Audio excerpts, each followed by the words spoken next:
Ukufika kwami la ekhaya lengilindele ukuthi kuzokwenzeka empilweni yami ukuthi mangiqala nje ngiphuma ngaphandle because isifiso sami esikhulu lokubona into engisusele phansi engihlupha umsebenzi. Nesifiso nginethemba elikhulu ukuthi mangiqala nje ngiphuma la ngaphandle ngi-aplya ngizothathwa la ngifuna khona ngenhliziyo yami. Friday sabhaliswa ama-placard or ama-challenges akade nginawo.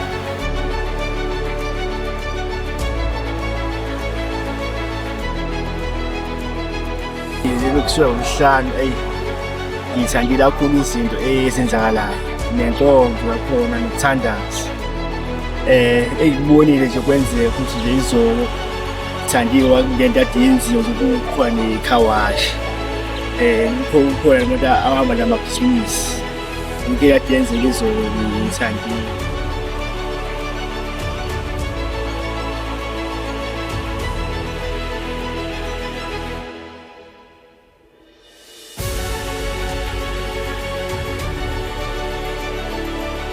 Bonza umnandi kakhulu umuntu wabusiseka.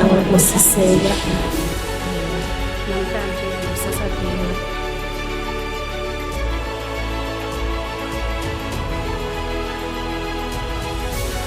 ngibe ne-experience enhle kakhulu la ekhaya, kakhulukazi ngibonile ukuthi uma usindwa noma uzwe ukuthi uvela amandla iyona ndawo lena ongavuseleleka kuyo, kakhulukazi kuyakhulekwa kakhulu la ekhaya.